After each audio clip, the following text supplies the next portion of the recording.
자, 초선열전 시작하겠습니다. 민주당의 장경태 의원 그리고 국민의힘의 이영 의원과 함께합니다. 두 분 안녕하십니까? 네, 안녕하세요. 네, 안녕하세요. 장경태입니다. 예, 네, 이영입니다. 예, 이영 의원의 오늘 패션이 아주 눈에 띕니다. 감사합니다. 스튜디오가 아주 화사해졌습니다. 예, 자, 패션 얘기는 뭐 지금 그렇고 나중에 또 제가 알겠습니다. 하겠습니다. 예. 국회의원들도 좀 패션이 바뀌어야 된다. 이왕 나온 김에. 네, 좀 자유로워야 됩니다. 예. 네. 문이 들어간 것도 막 눈총을 받아야 되니. 네. 저도 정장은 거의 교복처럼 입고 다닙니다. 그러니까 장경태 의원 좀 뭐 젊으신 그래도 의원이신데 패션을 좀 한번 좀.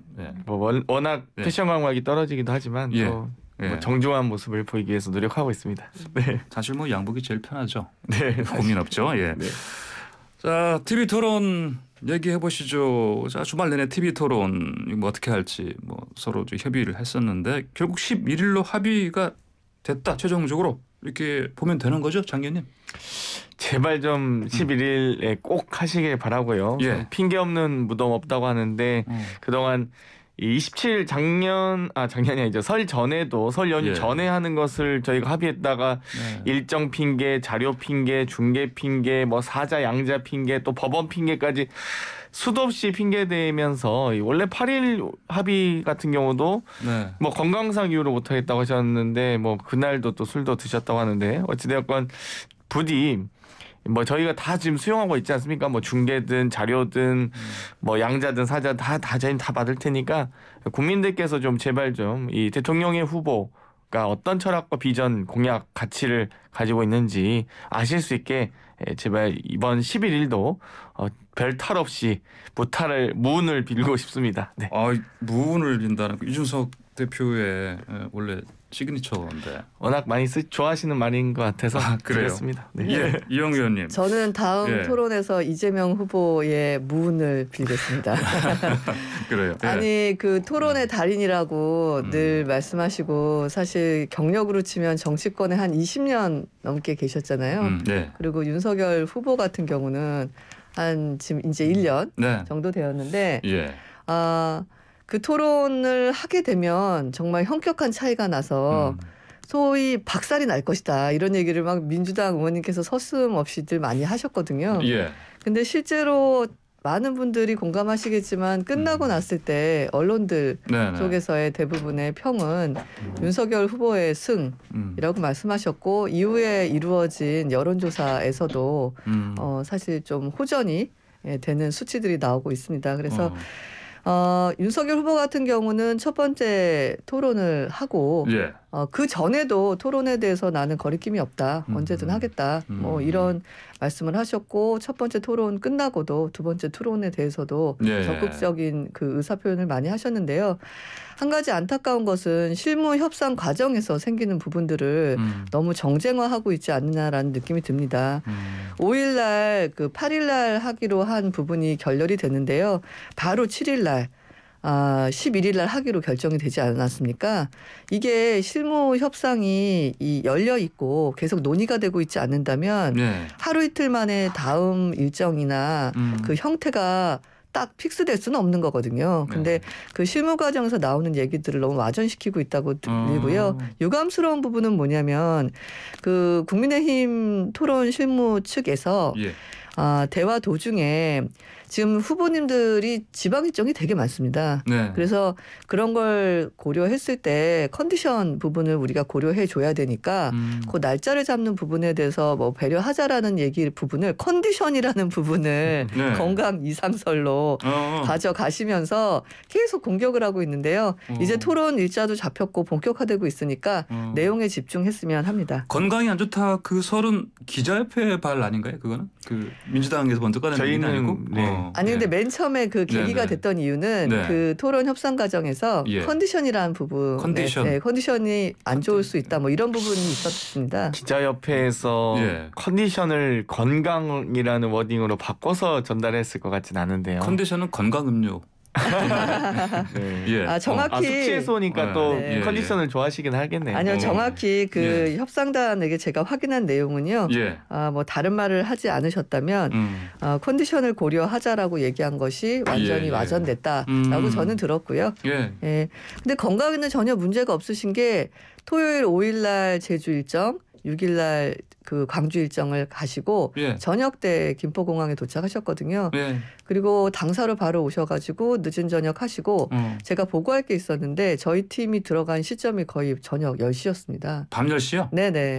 그래서 와서 그러니까 지방 일정을 도시는 경우에는 밀린 업무들을 다시 당사로 돌아와서 하시거든요. 건강에 건강은 전혀 이상 없음을 알려드리겠습니다. 문제 없다. 네, 저희도 건강에 이상이 있다고 주장하고 싶지는 않고요. 기자협회에서 어찌됐건 그런 이유로 토론을 연기했다라고 한 것이기 때문에 방점은 토론을 연기하고자 하는 근거 혹은 토론을 연기하고자 하는 핑계가 너무 많다는 겁니다. 그건 저거 말씀하신 거 아니에요? 그 황상무 선거대책본부 공보특보가 그 이제 2차 토론 주최 원래 하려고 했던 8일 하려고 했던 그 한국기자협회하고 JTBC가 편향성이 있다. 네, 뭐 저희 협상단의 이야기도 좀 전원을 전해 듣고 있는데 어찌되었건 방금 말씀드렸듯이 뭐 날짜, 뭐 중계 관련돼서 뭐 여러 가지 법원 판결 핑계 뭐 온갖 핑계를 많이 대고 계셔서 어찌되건 제가 말씀드리면 말이고요. 어찌되건 11일도 하고 한 일주일에 한 번 정도 법정 토론 지금 3회 있지만 이 윤석열 후보께서도 법정 토론 횟수 더 늘려야 된다고 하지 않았습니까? 저희가 7회로 늘리는 법안도 이미 발의한 상황이기 때문에 그걸 포함해서 부디 국민과 한 약속은 꼭 지키셨으면 좋겠습니다. 예, 황 단장이 사과를 했네요. 그렇죠? JTBC에서 사과하라 했더니 그 맞죠? 제가 그 부분까지는 아직 모르고 있고요. 정확하게 모르세요. 근데 이제 저희가 그 선대위에 저도 디지털 미디어 쪽에 관여하고 있기 때문에 단톡방이 있거든요. 근데 실제로 이 토론 실무 협상이 진행이 되면 어떤 일들인지 중요한 이슈들은 공유를 해줍니다. 그래서 5일날 지나고도 계속 논의되는 부분에 공식적으로 올라온 메시지가 있었고요. 황상무 단장 같은 경우는 개인 SNS에 이런 의도나 뭐 이런 식이었기 때문에 난 이런 의사 표현을 했다라고 올렸습니다. 근데 그거 삭제했죠. 네네. 개인 의견이었기 때문에 그게 너무 커지니까 이게 마치 전체의 공식적인 입장이 되고 있어서 그걸 문제시했더니 바로 삭제를 했고요. 그래서 저희는 공식적으로 알고 있는 것은 이게 지금 결론적으로는 11일 날 하는 것이 종편 4개사랑 보도 채널 2개사. 그래서 6개사가 토론을 중계하는 걸로 됐고요. 그다음에 사회자도 4분의 후보들이 동의하는 분을 그 특정 언론사가 주관하는 것이 아니라 기자협회에서 추천하는 형태가 됐기 때문에 절차상으로는 어떤 공정성이나 객관성이 훨씬 더 모양이 예뻐지는 상황이 됐고요. 이런 결과를 도출하는 데까지 사실 이틀밖에 더 안 걸렸거든요. 그래서 밖에서 정쟁으로 막 이렇게 논의되고 있는 것에 비해서는 원래 협상이라는 게 이 방법이 좋겠다 저 방법이 좋겠다 이렇게 되잖아요. 그래서 그런 면으로 보아지고 있고요. 황상무 단장의 개인 SNS 내용이 조금 와전되면서 다시 좀 문제가 치열했던 것 같습니다. 황 단장의 개인 SNS는 사실 증명한 꼴이 됐고요. 뭐 실질적으로 8일 협상이 이 JTBC 토론에 대해서 공정하지 않다라고 협상이 결렬된 건 사실 아니겠습니까? 그러니까 지상파 3사가 3일, 종편 4사가 8일로 하기로 했었는데 어찌됐건 이 지금 종편 4사도 보도 채널 2개를 포함해서 11일로 하겠다고 한 거고요. 어찌됐건 저희가 다 그것까지 다 수용하고 양보하겠습니다. 그런데 꼭 이걸 3사, 4사 이렇게 묶어서 해야 됩니까? 3사, 4사 다 쪼개서 해도 됩니다. 뭐 MBC, KBS, YTN, 뭐 SBS 등등 전 다 쪼개서 해도 된다. 모든 언론사가 할 수 있게 하면 된다고 보고 저는 국민의힘이 오히려 언론사에 대한 이런 태도가 좀 오히려 문제라고 봅니다. 지금 YTN 항의 방문하셨었죠. MBC 항의 방문하셨었죠. 항의 방문할만 했지 않습니까? 그러니까 본인들의 어떤 여러 가지 치부를 감추기 위해서 어쨌든 보도하는 건 자유 아니겠습니까? 이렇게 이 홍보선 앵커께서 이렇게 YTN도 공정하게 진행하기 위해서 노력하시는데 딱 맞는 말씀을 또 YTN에 왜 항의 방문하셨는지 정말 너무 그게 이상하고요. 지금 JTBC도 민주당 의원들도 오셨는데 그거는 YTN에? 저희가 저희의 치부를 감춰달라는 거 아니라 제발 좀 보도를 해달라. 보도를 공정하게 해달라고 요청드린 거고요. 작년도 오셨었고. 예, 저희를 감추기 위해서 저희는 노력하지는 않습니다. 어찌됐건 전 JTBC 토론 그러면 이영 의원님께서도 JTBC 뭐 편파적이라고 생각하십니까? 아니 전 그런 식으로 대부분. 저기 얘기하는 것보다요. 사실 제가 선대위에 있다 보면은 어떤 걸 보냐면 후보님의 의사와 그다음에 어떤 실무를 추진하는 협상단의 의사가 반드시 일치하지는 않습니다. 네. 왜냐하면 그 후보님은 시종일관 이 자꾸 토론에 대해서 피하고 있다라는 인상을 주고 있는 것이 큰 선에서 바람직하지가 않다. 그리고 나 본인 자체도 그럴 생각이 조금도 없으니 적극적으로 임해라. 라는 가이드라인은 이미 내려온 지 오래됐고요. 근데 그것을 실질적으로 실무협상단에서 절차적인 부분을 논의하는 부분에서는 조금 생각보다 지연될 수는 있는데 항상 결과가 나오기 전에 이게 정치권에서 되게 파열음이 나오잖아요. 그러니까 그 뭐 컨디션 부분을 저는 그렇게 알고 있는데 그 부분에 대해서 예를 들면 우상호 뭐 총괄 선대본부장님 같은 경우 평소 20잔 마시다가 대여섯 잔 뭐 마시는 걸 보니 건강이 악화됐네요. 소맥이요? 네. 제주도에서. 사실 이런 표현들이 이게 유머도 아니고 거의 비아냥거리는 부분이거든요. 그래서 자꾸 이게 뭐 빨리빨리 그러니까 원하는 방향대로 조속하게 이것이 해결되지 않는다라고 해서 중간 과정에 나오는 것을 이 이해관계 직접적인 이해관계자인 정치권에서 너무 이게 국민들의 눈살을 찌푸리는 이런 부분들에 대해서 정쟁적으로 가지 않는 것이 좀 바람직해 보입니다. 알겠습니다. 자, 아까 우리 그 두 분 토론 시작할 때 맨 처음에 이영 의원께서 먼저 1차 토론 관련해서 좀 그 평가를 해주셨거든요. 네. 그 이번에는 장경태 의원 그거 좀 말씀을 듣고 다음 얘기하죠. 왜 그동안 윤석열 후보가 사자 토론을 그렇게 하기 싫어했는지 좀 알 수 있었던 토론이었다. 뭐 사자 토론에 대한 안 좋은 추억이 있으셔서 그런지 모르겠습니다. 홍준표 후보, 유승민 후보, 원희룡 후보와의 토론 참 저희도 잘 봤고요. 어찌됐건 이번 사자 토론 과정에서 뭐 아리백을 모른다. 청약 가점 뭐 만점이 40점이다. 이런 부분들은 참 안타까웠습니다. 오히려 안철수 후보의 토론 실력이 좀 늘었구나라는 것을 많은 국민들께서 또 민생 현안에 대한 이해도가 좀 더 증가했구나라고 봤고요. 왜 사자가 아닌 양자 토론을 고집하셨는지 이 양자의 대상이 혹은 이 단일화 과정에서 만약에 단일화가 추진된다면 그 부분에 대해서 안철수 후보를 지나치게 의식하고 있는 게 아니냐라는 의구심이 좀 들었습니다. 앞으로 향후에 있을 토론에서 저는 주목해야 될 부분이 윤석열 후보가 지금 정치에 들어오신 지 뭐 1년도 안 됐다 뭐 하시는데 스스로 준비가 안 됐다는 걸 스스로 증명하고 계신 거거든요. 그렇기 때문에 대통령 후보는 준비 안 된 후보가 돼서도 안 되고 준비가 충분해도 이 정말 어려운 지금 코로나 위기 상황과 국정 현안들을 극복하기 위해서 노력해야 되는데 그런 부분들을 정말 윤석열 후보도 지금 준비가 안 됐으니까 준비 안 됐으면 대통령 돼서 준비하시겠다는 건가요? 어찌되었건 이 앞으로 사자 토론을 많이 하시고 토론에 대해서 이 토론을 회피한다라는 그런 의혹을 사지 않으시려면 열심히 토론에 임하셨으면 좋겠습니다. 근데 진심으로 그날 토론을 이재명 후보께서 더 잘하셨다고 느끼시나요? 뭐 모든 현안에 대해서 저는 이제 그렇게 말씀드렸는데요. 윤석열 후보에게 하는 질문에 집중하지 마시고 이재명 후보의 해답에 집중하셨으면 좋겠다라고 생각을 하는데 아니 저는 질문한다고 해서 뭐 답변이 제대로 나올 것 같지는 않아서 여론조사 같은 경우는 그 뭐 누가 잘했냐 그 부분에서는 이재명 후보가 좀 더 나오는 점수가 많이 나오긴 해요. 보면은 여론조사에서는.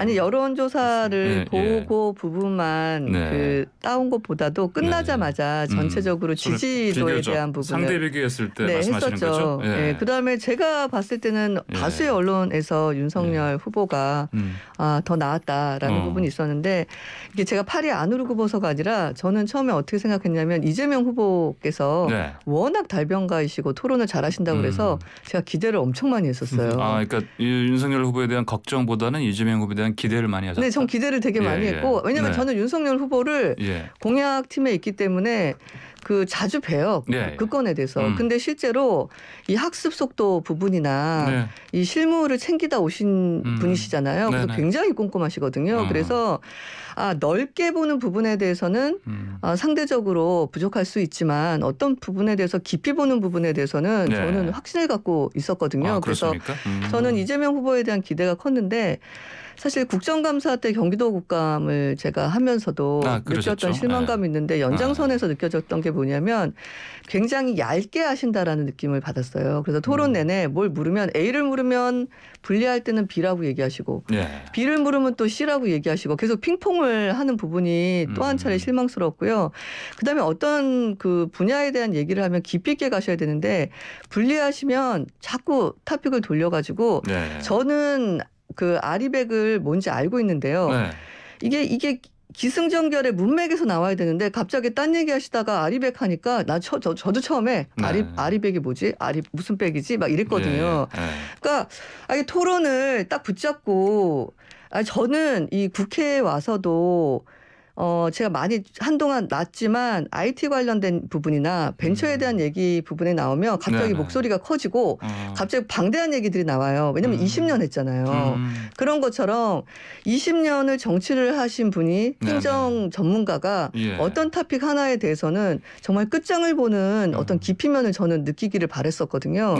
그래서 보면서 앞으로의 토론 이재명 후보님 힘드실 수도 있겠다라는 저는 확신을 좀 갖게 됐어요. 그렇습니까?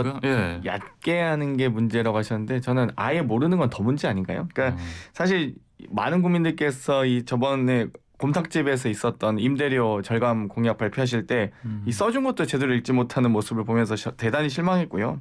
청약 가점 만점 84점이고 모르셔도 된지는 모르겠습니다. 아무튼 이 부분도 좀 문제지만 대장동 질문 그렇게 하시고 싶다고 하시더니 대장동 문제의 핵심적인 것들은 도시개발법이나 택지개발법이나 개발이 환수법이나 여러 가지 그런 법들 아니겠습니까? 근데 그 부분도 질문 시간도 제대로 못 지키면서 읽다가 끝났습니다. 과연 대장동 사업을 여러 가지 이 토론에서 주제를 삼고 싶어 하신 만큼 그만큼 검증할 수 있는 실력이나 있으신지 윤석열 후보께서 스스로 자문자답 하셨으면 좋겠습니다. 똑같은 장면을 보고도 이렇게 다른 생각이 있다는 게 놀라고요. 근데 첫 번째 토론이었으니까 앞으로 토론이 점점 가열차게 가면 확인할 수 있을 것 같습니다. 자, 토론 총평은 지금까지 하시고요. 방금 전에 이재명 후보가 토론에서 좀 더 잘했다라는 여론조사가 많이 나왔다고 했는데 그 윤석열 후보가 더 잘했다고 하는 결과도 있어요. 이건 소개를 제가 해드릴게요. 2월 5일에 코리안 정부 리서치가 뉴스핌에 의뢰해서 한 건데 2월 5일에 나온 겁니다. 자, 윤석열 후보 40.7%가 잘했다. 이재명 후보가 잘했다는 건 30.6% 이렇게 나왔고요. 또 2월 4일부터 5일까지 데일리안이 여론조사 공정에 의뢰해서 나온 결과를 보면은 40.6%가 윤석열 후보가 잘했다. 그리고 37.5%가 이재명 후보가 잘했다. 이렇게 얘기를 했습니다. 자세한 내용은요. 중앙 선거론조사 심의위원회 홈페이지 참고하시고요. 자, 다음 얘기 나눠보시죠. 자, 민주당 쪽에 좀 악재가 사실 악재라면 김혜경 씨 의혹 아니겠습니까? 아무래도 장윤택 의원께서 이 관련해서 20대 남성들도 탈모제를 40, 50대 아버지 명의로 신청하는 경우도 있다 이렇게 말씀하셨는데 이거는 이렇게 적절한 해명은 여러 아니죠? 가지 사례를 언급하는 과정에서 잘했다고 생각하는 건 아니고요. 어찌되었건 이 과거에 김건희 씨에 대한 의혹을 저희가 제기할 때도 한 여성에게 가혹하리만큼의 검증을 한다라고 하셨었는데 아니 도이치모터스 주가 조작이나 도이치파이낸셜 주가 조작을 지적하는데 그게 무슨 여성에 대한 검증입니까? 오히려 이 부분은 지금 5급 그 배 씨에 대한 개인적인 진료 혹은 의료 기록을 지금 공격하는 것 아니겠습니까? 두 분이 그리고 실제 김혜경 여사가 지시한 사안도 아닙니다. 그러니까 5급, 7급 그 두 분의 어떤 직장 내 갑질이 있었을지 모르나 이 부분에 대해서 김혜경 여사의 녹취록이 있는 것도 아니고 김건희 씨는 직접 본인의 녹취록이신 거잖아요. 그러니까 사안이 워낙 다르기 때문에 이 부분에 대해서는 좀 더 면밀하게 확인하셨으면 좋겠고 실제 이 두 분이 별정직 공무원으로 관련 업무를 하고 계셨던 분들 아니겠어요? 샌드위치 30인분으로 공격하셨는데 누가 샌드위치 30인분 사서 먹습니까 사실? 그거 다 아침 조찬회의 때나 이럴 때 저희가 사서 준비하는 것이죠. 오히려 김건희 씨의 통화 녹취록에 나왔던 제보, 김건희 씨 그 통화 녹취록에 나왔던 내용이 뭐 기자가 제보할 게 있다고 하니까 그 한동훈 검사장에게 전달할게라고 하잖아요. 일국의 대한민국 검찰 검사장에게 총장 부인이면 그렇게 막 지시하고 하다라고 이렇게 할 수 있는 상황이 되는 건지 그건 본인의 워딩이기 때문에 좀 다르다 봅니다. 자, 이영 의원님, 이준석 대표가 김혜경 씨 의혹 관련해서 사실은 윤석열 후보의 부인 김건희 씨 녹취보다 더 중대한 문제다 이렇게 얘기를 했고요. 네. 제보도 많이 들어온다 얘기를 했습니다. 네. 맞습니까? 네, 맞습니다. 그러니까 저는 김혜경 씨 관련한 제보는 아닌데요. 저한테도 사실 이제 선거가 막바지에 이르러서 그런지 굉장히 많은 제보가 들어오거든요. 근데 하물며 당대표께는 너무나 많은 정보가 집약적으로 들어올 거라고 보고 있고요. 예, 그리고 녹취보다 더 중요한 문제다라고 하는 부분은 저는 어떻게 생각을 하냐면 국회의원을 할 때 저희 모두의 시작은 사실 국민의 대표이고 국가를 위해서 일하겠다라는 각오로 시작을 하는데요. 여의도에 있다 보면은 이게 당을 위해서 그리고 그 지도부와 관련된 어떤 일들에 대해서 나는 작은 게임에 매몰되는 경우가 되게 많은 것 같아요. 근데 정치적 철학이나 지향점이 같아서 당에 온 거는 맞지만 그 당에서 일어나는 또는 지도부나 지도부의 가족과 관련된 모든 일들을 단지 비호하는 모습을 보인다라는 것은 가장 우선적으로 해야 될 국민과 국가에 대한 원칙 자체를 어기는 부분이 있어서 중심을 좀 잡아야 된다라는 생각을 하고 있습니다. 그래서 그런 부분이 아까 장경태 의원님 말씀하시는 부분에 그 탈모 부분도 잠깐 실수하셨다고 저는 느끼는데 저희가 뭔가 이렇게 기준점을 잡아야 되는 부분이라고 생각하고요. 다시 그 녹취록으로 돌아오면 이 녹취록 같은 경우는 굉장히 사적 영역입니다. 그래서 사실 뭐 비유를 들자면 내가 분명히 들었는데 누가 그래 너 욕했대 뭐 이런 거나 마찬가지거든요. 그래서 이 대선 후보자 부인이었고 이것이 또 기자라는 부분이라 아무리 사적인 거라 그래도 좀 언행에 대해서 신중했어야 되지 않느냐라는 이 국민들의 우려나 이 불만에 대해서는 충분히 겸허히 받아들여야 되지만 이건 사적 영역입니다. 하지만 김혜경 씨 같은 경우는 실제로 공무원 세금, 국민이 낸 세금으로 급여를 받는 분을 사적으로 이게 뭔가 업무를 지시하셨다던가 의료 관련법 위반에 대한 의혹에 대한 있는 것은 이것은 굉장히 사실은 다른 잣대에 대한 문제이거든요. 그래서 민주당 쪽에서는 뭐 공격을 한다. 왜 아니 이게 더 문제냐. 김건희 씨가 더 문제다. 이러기 전에 사실 공적 섹터와 이 사적 섹터에 대해서 구분을 하시고 이 부분에 대해서 문제가 있다라고 인정을 하시고 해명을 하시려면 공격이 아니라 그 증거나 팩트를 내셔야 될 것 같아요. 알겠습니다. 장인의 말씀 드려야 되는데 잠깐만요. 어제 국회 예결위가 열렸는데 당연히 추경 논의하려고 열린 자리인데 거기서 사실 김혜경 씨 논란 관련해서도 얘기 나왔고요. 여러 네거티브 공격이 오갔는데 자 관련해서 일단 광고 듣고 돌아와서 사부에서 우리 열띤 토론 이어가겠습니다. 네.